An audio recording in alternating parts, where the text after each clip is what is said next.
You know, a man gonna be a man. Let a man do what they want to do. So the man go out there, have 15 other kids, but then come back home. The devil is a liar. I'm too pretty to go to jail. But I will tell you this much. I know how to hide a body. Welcome once again to the Use Your Faith Today podcast. I'm Chidi Osuji. And I'm April Osuji. And we are back. We are back once again. People have been asking, hitting me up like, hey, where have you guys been? You know what? We've had a busy February and April, but we're back. We're committed to the mission. We're committed to February, March.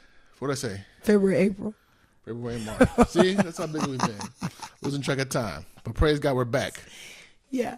And as always, we are brought to you by the Butterfly Project, empowering women for real transformation. Real transformation. Check and find out more at aprilosuji.com. We had an event not too long ago. Yes. It was great. The Faith Party. Yes. Talk about that a little bit. bit. The Faith Party. I was so excited. My first event at the Oak Park Library. And we had about 12 women or so, 12, 13 women. We came together, came in agreement of faith. It was just a great fellowship. Women from all ages. I'm gonna just be honest with you. And shout out to my friends who was able to support that. I also shared my book. My second book called Healed in Him. And you know what? Everyone that I talked to that's read that book said it's really good. I know. And I'm not just saying it because I wrote it. Right, we're not just saying that. Really, really Everyone good. 21-day devotional. All the way from your pastor, prophetess to, lay people that, maybe aren't that, churchy or whatever like that. They still got something from it, So it's really touching everyone from It really is. It really is. So you can find out more about that at aprilosuji.com. You can purchase the paperback as well as the ebook. That's right. aprilosuji.com. Healed in Him. 21-day devotional. It will change your life. 21 days, change habits, renew you, give you strength. Check it out for real, for real. That's wonderful. Well, today's topic, we're going to talk about red flags. Wowzers. Red flags in relationships and why we overlook them. I just took a few notes here. I want to kind of go over the notes and maybe get a little bit of your feedback on, why people might overlook these red flags, right? From your perspective, right? Okay. But first, let me just do a little intro. People often overlook red flags due to emotional, psychological, and behavioral factors, including infatuation, the hope that a partner will change, low self-esteem, or fear of abandonment. Can you vouch for that? Yeah. Yeah. So here are some emotional and psychological factors. Hope for change. How many times have you seen where somebody thinks they overlook a red flag because they're hoping somebody's going to change? For sure. Yeah. All day. Because in the back of your mind, I'll just say in general, what I've seen, you wish for the best. You don't go into a relationship saying, you know what, actually next week we're going to break up. Right. Actually 6 months from now, we're not going to make it work. Right. You want to see the best in that person, right? And you hope that they change. You hope that they hear you. You hope that you've communicated what the issue is, right? But all in all, it never happens because that person has to want to make the change. Yeah. And it's nothing that I can do to produce that change. Yeah. Like, that's real. So a woman or a man, a woman can help a man change and a man can't help a woman change? I think that you have to make a decision. You have to make a decision that I want to change. I want to be intentional about this change. If you as my spouse coming to me saying, hey, April, I really want you to be more disciplined when it comes to spending money or whatever the case. And I could take it as, well, but this is who I am. When you met me, I blah, blah, blah. I have to want to take the feedback that you gave me and be intentional about, okay, well, you know what? I actually do need to make some changes in my finances because I don't like living the way I am. You know what I'm saying? Not having an increase or whatever may be the case. So I think it's your decision, right? Yeah. You can bring somebody to the well, but you can't make them drink. Yeah, that's real. So. All right. Next reason why people overlook red flags: denial and the minimization. Now, let me get into that a little bit. You ignore warning signs because they are uncomfortable or threaten the desire, idealized image of the relationship, denial and minimization. Yeah. Yeah. You in denial. You're in denial. We are in denial about things. You see the red flags. I've had situations in the past whereas I saw the red flags and I was in denial. I was like, no, no, this can't be. Maybe I'm nervous, maybe I'm scared, or the fact of the matter is, you could have everybody, it goes with the story of, it's so many variations of the story, but like the person said, oh, I need help. They were stranded on the deserted island, a helicopter come. That's not what I'm looking for. A camel come, a cat come. It just was so many different things. There's variations of the story, but the intent of the story was showing that God sent help, but we refused to accept the help. Yeah. I had warning signs. What was the warning sign? Can you tell the warning sign? Dreams. Oh, okay. An actual prophet, somebody who didn't even know me, came to me. Mm-hmm. I had warning signs, obviously, with my community, my people, who was like, April, you shouldn't even be dealing with this person. Yeah. But yet I was in denial, or I just didn't want to accept it, or I just wanted to create my own type of narrative. It's just like, what's going on? Yes. Okay. Now, next one. Fear of loneliness and abandonment. We kind of had to touch on that earlier. Fear of loneliness and abandonment. That's why we overlook red flags. Now, how serious is that? I mean, I think that's a really serious issue right now in our in the world, in the single population. Like, with this technology age, people are more and more isolated than they've ever been. Right. So when you get that one little hook in somebody, you don't want to let that thing go. You're like, it took me so long to find this one. Right. I don't want to mess it up and have to start all over again. Right. And that's the sad part about it. I went to an event yesterday, a beautiful event, right? Celebrating love, and for actually our cousin, who's getting married, and a beautiful event. And I sat with someone and we were just conversing, and she's like, when's the last time you've been to a bridal shower? And I literally was like stuck. And the last bridal shower literally was my bridal shower. And that's 7 years ago. In 7 years, I have not been able to share in that joy of any of my friends or, cousins or anything like that. And not because something's wrong with them, but just because of this idea of fear, right? Stepping out, being in a different relationship, leaving people that they shouldn't be with, you know what I'm saying? Been with somebody on the low for an X amount of years and they have not committed to marriage. The fear of, what if I get married? What if I divorce? You know what I'm saying? And I sat there and I said, wow, like it's really real out here, because even if you meet somebody and they could be like, and you be like, oh, it's okay. Because it took you so long to get that person, to that person, right? You know what I'm saying? I mean, they making it so crazy. I know this is kind of off the topic, but I've just been like checking out little, feeds and different things on social, talking about how people are getting into a relationship with AI. Like, literally removing the human interaction just to have this social experiment or just to talk with somebody. Like, how sad is that we can't even have that authentic relationship? See somebody at the grocery store, hey, how's it going? Go to the coffee shop. Nothing, but now we got AI.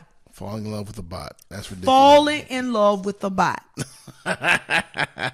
Like, just for that communication. You get what I'm saying? And so you don't want to get to that extreme, but you also get into a place where you stay with somebody just because you know what's out here in these streets. But this person ain't even committing to you.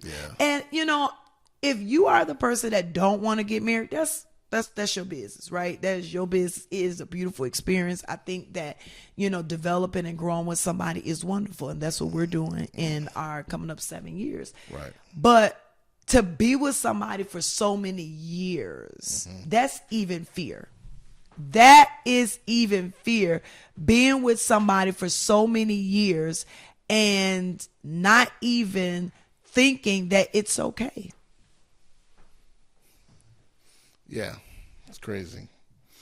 I need to adjust the lighting a little bit there. I mean, you got all the way up, and I'm like, what's going on? That's all right. That's all right. Just a light. Okay, very nice. So another reason why we might overlook red flags is low self-esteem. People, you feel like, I got this one, I can't get another one, or this is the best I could do, or this is what this is the best I deserve. I don't deserve more than this. Right.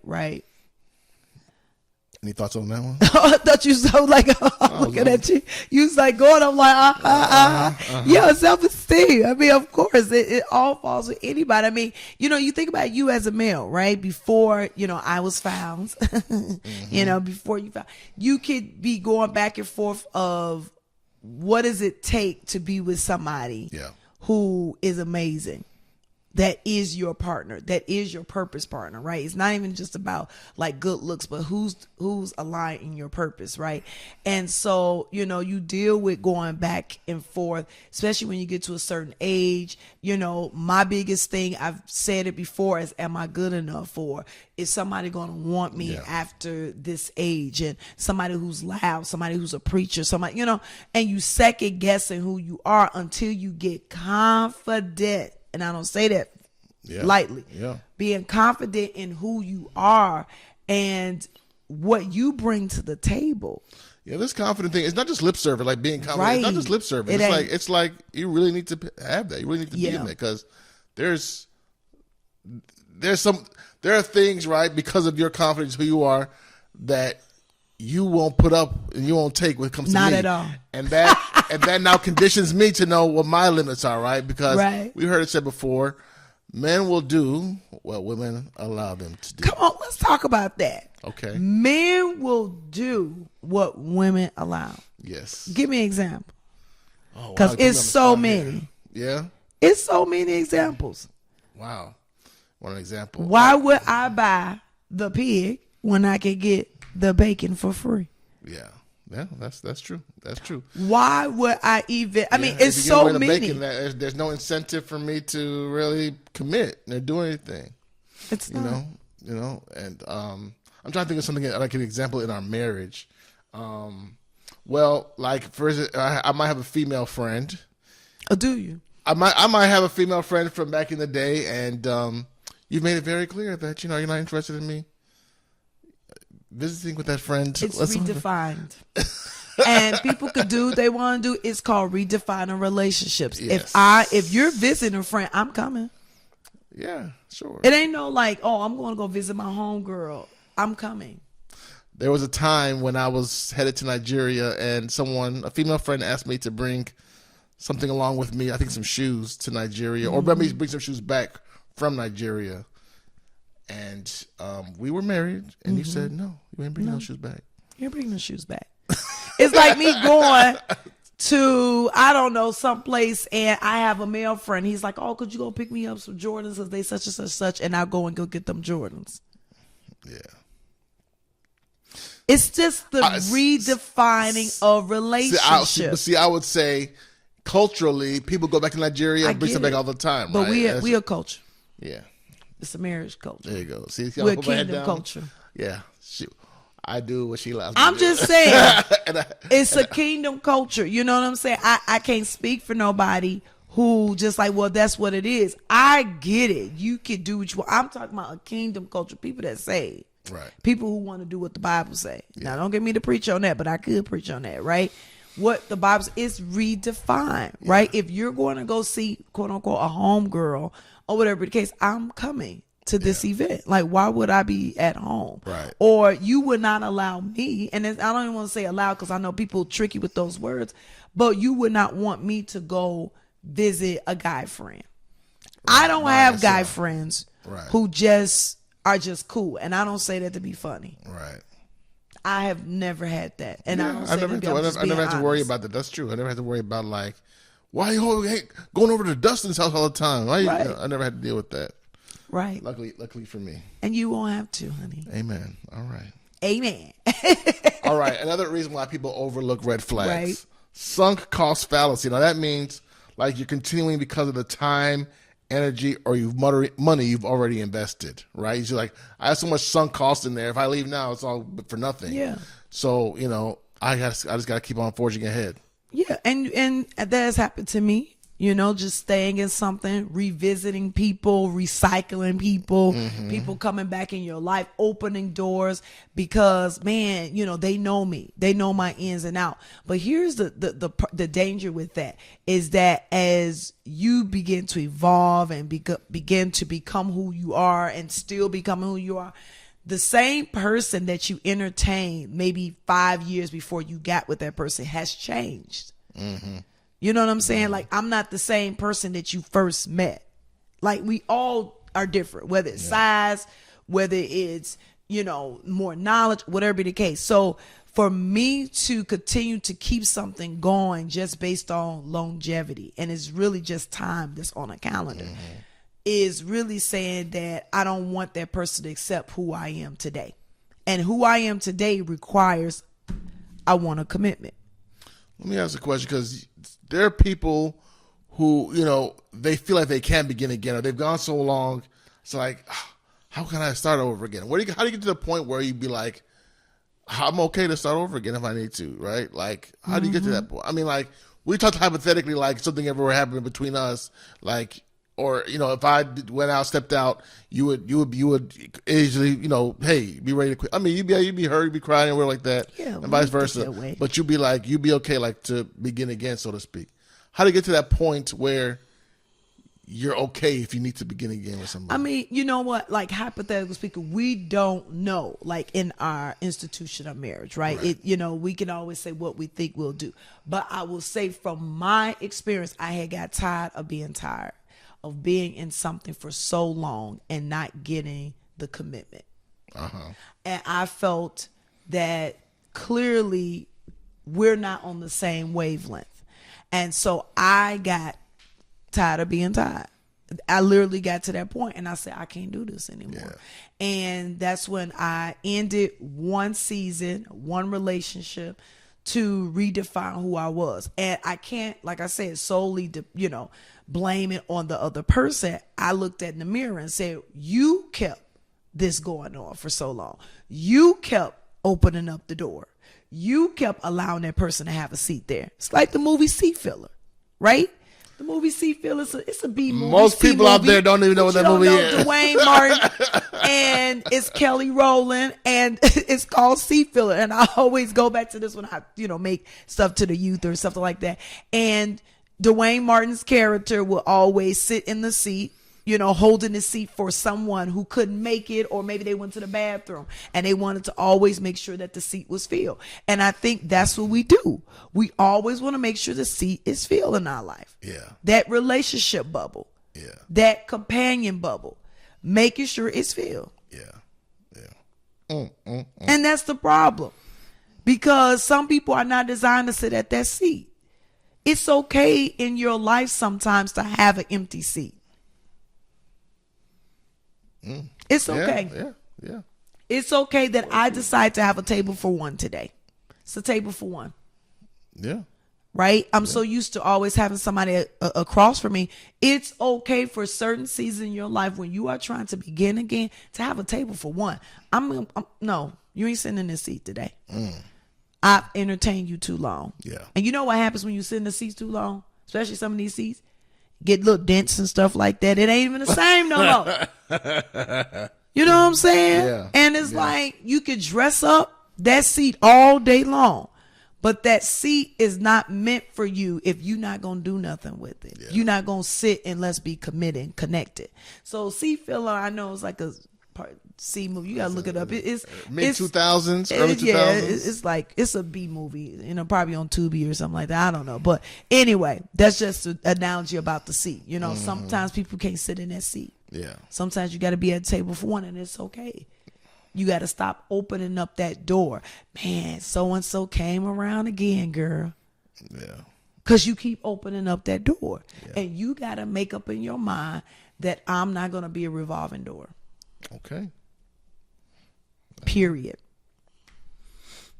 All right. Another reason why people overlook red flags, cognitive dissonance. So that's basically like mentally justifying or ignoring those red flags to reduce the tension between knowing someone is wrong for you but still liking them, right? Like maybe you see this bad boy, the biker guy, he's like, oh, he's trouble, but I like his swag, like, I shouldn't, so that cognitive dissonance between like knowing someone's bad for you but still like liking them and like almost like blinking out the red flags, right? Because you like them.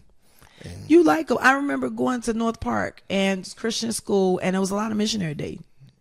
Like the other person ain't really saved, but I'm gonna just date you. They gonna eventually get saved. Like what? Oh yeah, that's cognitive. Dissonance. Like, really? Yeah. Really, and everything about your relationship is like oil and water. But I'm saved, but he cursed a lot, he cursed a little bit, he drank a little bit, and this is Christian school, nothing. I love my school. I love my experience at North Park. But I'm just saying, I just saw a lot, right? Yeah. In our dorm rooms, and I'm just like, I heard the term missionary dating, but that's what it means, like you're dating someone like who's not really saved. Who ain't really saved. Like you trying to lead them to the Lord. Like lead them to the Lord. Yeah, I've heard the term, but I never really understood what it meant. I'm trying to lead them to the Lord. Yeah. Come on. You know what I'm saying? That's funny. And you doing everything except the thing. Yeah. Come on. Don't get me started.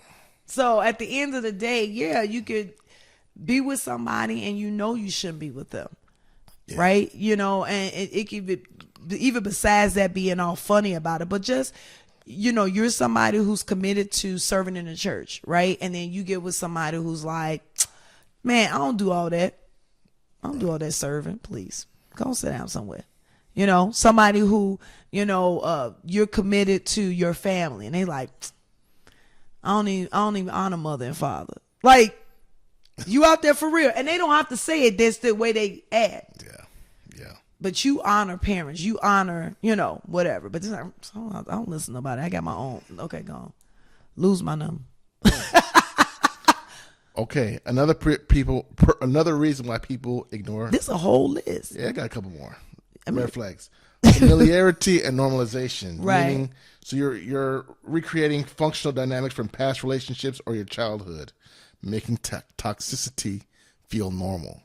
So it's like, something's bad for you, see it, but it's something that's comfortable that you're used to. I don't say it's comfortable, but you're used to it. Maybe comfortable is the right word. It is comfortable. You're used to it, even though it's bad and it's toxic and it's backwards. It's comfortable for you. It's like you fit in like a glove, right? And then you just perpetuate those type of things. I mean, it can go back to even being like a child, right? If you were used to, and not to be that person, I can go on so many different tangents with this, but like if you're used to a father being very abusive, right, to a mother, like by the words, not even just like physical abuse, but just verbal abuse. You hear, all types of names going back at home and people yelling and screaming and no love shown. Then you get into a relationship that resembles exactly how your childhood is, right? You get into a relationship where you think it's normal, right, for people to argue and be all crazy. You know what I'm saying? Hidden, stuff like that. So you get into a relationship like that, right? Developing that toxic relationship, and then it travels to your children. It continues to go from generation to generation where everybody's abused or everybody, have dealt with the whole idea of, a man gonna be a man, let a man do what they want to do. So the man go out there, have 15 other kids, but then come back home. The devil is a liar. I'm too pretty to go to jail. But I will tell you this much, I know how to hide a body. Did I say that out loud? Please try me. What? That's like for real. That I've heard people in my family. A man gonna be a man. Okay, you go out there. You go out there. Go on. Whoa. You will not come into my home. The doors will be locked. The machete will be in one hand. The burial plot will be open. Okay. Is that like clear enough? Good to know. All right, the last one. Why we overlook red flags? I think it's the last one. Okay. Because someone love bombing, right? You know, you had those intense early affection. Yeah. Can mask red flags, making them harder to spot, right? So somebody's love bombing you. Love bombing. Yeah. Do you believe in love at first sight? I believe in infatuation, lust, and all the other stuff at first sight. But you don't believe in love at first sight. You don't believe that you can love instantly can come connect quickly. with somebody. Instantly, no. But I feel like it could be like initial chemistry, sparks, infatuation, attraction, lust. But what if you're not really right away. physically attracted to somebody, but it's like everything that they're saying is just like, wow, man, you are amazing. Does that put you back in the friend zone? If someone's not attracted, but everything else is jiving. Yeah, it's just not. What if someone's talking to you like all good and saying all the right things, but then his teeth are like this? Oh my goodness, what you putting up gang signs? You His teeth putting are up gang His signs. teeth are all over the place. I don't know. I'm just asking if love, because I hear. I don't believe in love at first sight. I believe in all those other things, though. I mean, I guess I think about like people, right? Back in the day, so many moons ago, where people say, I just knew first time I saw that woman, that was my wife. Like there was an instant connection. And I hear those stories and I'm like, that's amazing. Like, I love that, right? You just know it's like within you, and I don't know how to describe it. And I always say, yeah, I think it's possible to have that man, like, wow, this is my person. And I know, and then they've been married for years, right? I believe in it, right? I think it's the other part that because we have social media, it has really caused our awareness about love to really be in a different type of way. Because think about it, back in the day, they didn't have social media. Yeah. Right? They had genuine conversation with people. They went up to somebody, oh, that's the milkman. He always flirt with me, or whatever it was, you know. But I just feel like social media has really changed a lot. Yeah. With how we view love or what it's supposed to be. You know, we watch, whether we're watching reels of, oh, I want my man to take me to, you know, True Lux and buy me all this stuff, or, you know, just something, you know, big or whatever the case is. Make sure I get all these dozen of roses for Valentine's Day in this sweet hotel, you know, all, you know, because so that's how social media present love as, right? All of these things. Yeah. But love is intentional, getting to know a person, be like, yeah, I want to do life with you. Right? Oh, look at you. All right. So hopefully that was a pretty comprehensive list of reasons why people overlook red flags. Now I want to do a little quick fire round thing to talk about. And I want you to tell me on a scale from 1 to 5, 1 being not white flags. Oh, no, not a big deal. To 5, like all red flags, run, no dice, right? Scale from 1 to 5. Okay. 5 is like no way, run. No way. Red flag completely. And 1 is like, yeah. Okay. All right, speed round. Number 1 is friends with your exes. No. I need a number. 5, no. Okay. Friends, not with your ex, but with the opposite sex. No. What number?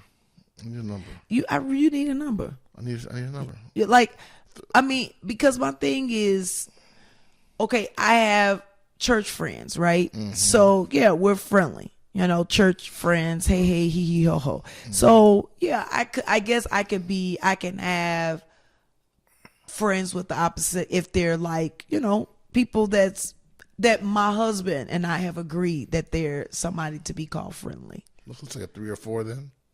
3. But you said 5 is like. 5 is like. It's like no. Run away. So like 2. Okay, 2. Okay, right? Okay. Just a friend, just like if it's somebody that we agree that this is really a friend. Okay. You know what I'm saying? Not know somebody who like you want to be in the friend group, but you low key like one of us. Yeah. Like no, we're Yeah. not doing it. All right. That's what I'm saying. Okay. So 2. Not 2 bad. maybe. Okay, someone who overshares, like TMI, like this does you a little bit too much. Maybe too much about their past, too much about their personal habits. Like when? Like just In the beginning? In the beginning, yeah, general conversation. Like in what? Yeah, like in the first 3 months, he's just letting you know all like his crazy stories. They like, say you know, he was his in jail his body and count, stuff like. you know, Oh, okay, no. oversharing. That's not okay. How many flags? I mean, How many that's flags? like a lot of flags for me.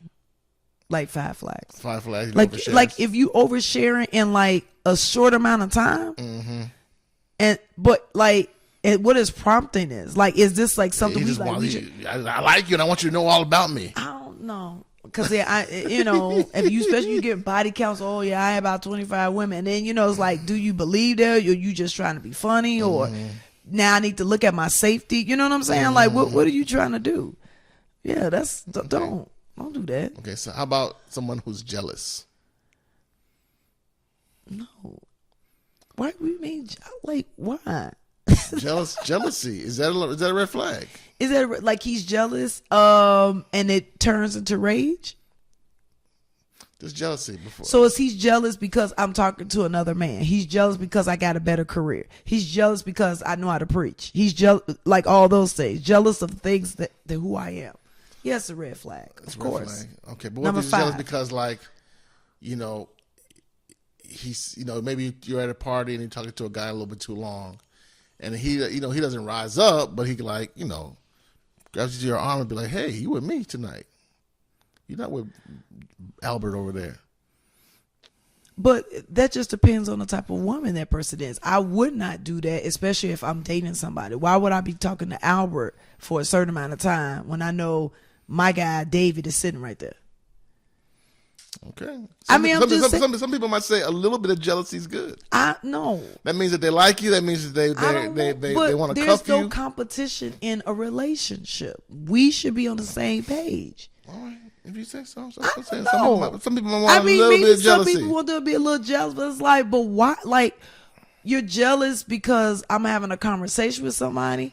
Am I being inappropriate with that? Am I giving off signals where that guy is looking at me like, oh yeah, he wants me, or she, you know what I'm saying? Like, what am I doing to, if you know the type of person I am, and you see that I'm talking to David over there, let's say for example, but I'm just having like a platonic, like, hey David, how's going, catching up, how's everything going, blah blah blah. But you see me in a way that's like, hey David, and my body language looks a certain way. If I'm doing that, that should be your red flag to say that I don't respect our relationship. Yeah, that's real. You know what I'm saying? Like that, I don't respect our relationship. You don't have to get jealous. That should be your red flag. Oh, there you go. I I mean, somebody had a story like that. I'm not gonna get into it though, but yeah. Real. That's your red flag right there. That you shouldn't even think about, like even pursuing anything more, because it's like, why? Yeah.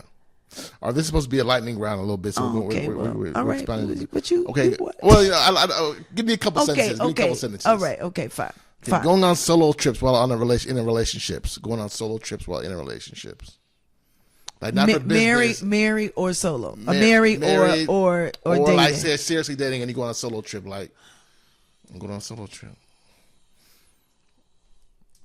I went on solo trips when I was single. Okay. What about? But as a married woman, I wouldn't want to do that. That's just me personally.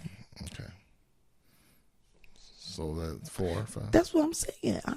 It depends. I wouldn't want to go on a solo trip. Okay. Unless it's a business trip. What if the guy's like? What if say you are married, but say you're married to Joe out there. But I'm married to you. Yeah, you are. Okay. I'm not married to no Joe. Like so, say one day I'll be like, honey, I'm just gonna go to Greenland real quick. You know what I'm saying? Just a week. I need to get away. This little solo trip for me. But why you need to get away? Work's been busy. Everything, ministry stuff's been busy. I just need a family drama. I just need to have a solo trip. No. Yeah. I'm not gonna go. All right. Doing that. Next one. Someone who can't apologize, can't take accountability for their wrongdoings. Oh, it's a red flag. How many red flags? 5. Ooh. Take accountability. We all mess up. Yeah. Like if you can't take accountability in a relationship, then lose my number. Okay. Lose my number. Seriously. All right, next. Never wants to talk on the phone, only text. Lose my number. 5. Some guys only, especially these days. Yeah. Some guys only text. They don't even call. They don't call. No, call me. Let me make sure you got a post. Make sure you ain't, catfishing me or something like that. Let me talk to you. All right, next. A guy that FaceTimes with his male friends. He FaceTime his male friends? Yeah. Yeah. Suspect.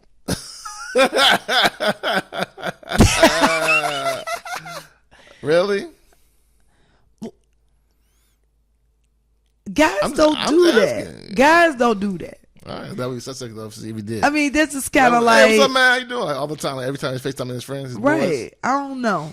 Maybe I shouldn't say that because somebody may say something. All right, here's another one. Low key, I don't know. A messy car. That's kind of like a red flag, kind of. I don't know, because sometimes I have my car be messy, so I can't, Is it? You think it's an indicator of like the house or something like that? The house messy, everything's messy.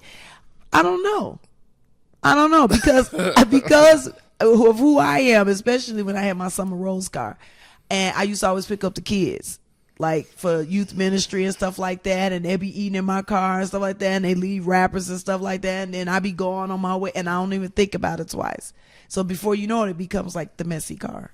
You don't blame the kids? I'm saying that there are times when I, especially then when I had summer rose, my car, my yellow car, it used to have a lot of things. Now in this car now that I have, I'm making an effort to make sure I'm putting everything in the garbage, going on my way. I am. So that's what I'm saying. I can't really say, is it really a red flag, because it's an area of improvement for me. Okay? It's an area of improvement for me. I'm gonna say that one. Take your Selah, your Shalom, your whatever you want to call it, Asma Malinka, whatever you want to call it, bro. All I'm saying is, yes, it's an area of development for me. Amen. Dirty fingernails. Is that a red flag? Is that a turn off or a red flag? Even with my nails and stuff like that. Like, is it a turn off or it's a red flag? I mean, it's just a turn off. It's a turn off. It's like, unless you I don't know where you work. Were you working in the mud or something like that? I don't know. you something like that. Just, okay. I mean, that's things that, let's get our nails together. Okay. So let's work around that. Let's work around with that. Let's get your nails together. Credit score less than 600.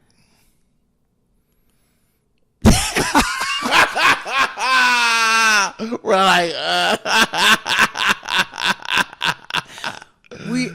we've all had a situation, so I can't even put my hand up. The Lord, thank you, Jesus. I can't even.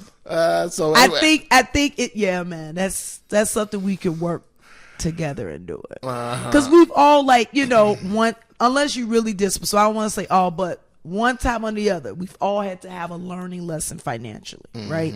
You took out too many credit cards, you did something, you invested and then do well, whatever be the case. So we got that too. So I guess it's like, you know what I'm saying? Because I don't want to, I know that I had to come out of some things. Yeah. Yeah. I mean, I've said that publicly. I've had to come out of some things, but the Lord is faithful. Yes. Okay, last one. A man who cries as much as you. Like a man who you cry and he cry, like y'all take turns crying. The red flag? It's just, I don't know. Like you cry when I'm crying? Like y'all take turns. Like you may not cry about the same thing, but in between you crying, like he's crying for something else. So it's like y'all switch off. No, I don't need that. I'm not even a crier. I cry in the spirit. Yes, Lord. Mm-hmm. And there's but what if he's right few there between. Few between. I don't. For me, that's just me personally. Some people may like, oh, I love that. It's like the movie. What was my movie? You know, the movie with the what's that? Bedazzled. Oh my goodness, another probably BC movie. And Bedazzled, he wanted to be this special person for the girl, and he'll look at the sun and start crying. Yeah, was that Bedazzled? That was Yeah, Bedazzled. it It was was Bedazzled. so. He was just crying and so it was just like, and she was like, Brendan I want Fraser, somebody, Brendan Fraser. You know, it's like, oh, I want somebody sensitive. Yeah, I want somebody sensitive in touch. But he was like crying. The sun is going down. Oh my God. And it was just like, Hilarious. you know, we giving all these B movies, man. I know.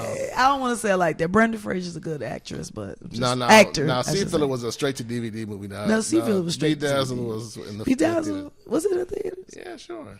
Maybe. Liz Hurley, Brendan Fraser, sure. Oh yeah, maybe. All right, that's the end of my list here. So we're going to wrap it up. Do we have April's pet peeve this week? I feel like we did so much right here. I know we did so many, right? So we'll skip the April's pet peeve. I don't have this a year. pet peeve. Not this week. We talked about so many things. We talked about a lot of stuff. But thank you so much for joining us today. I hope you enjoyed us to talk about red flags. Again, check out useyourfaithtoday.com and use code UYFTPOD for 15% off. And check out aprilsuji.com. Healed in Him, the new 21-day devotional. You want to get that. Get it. See you next time. See you next time.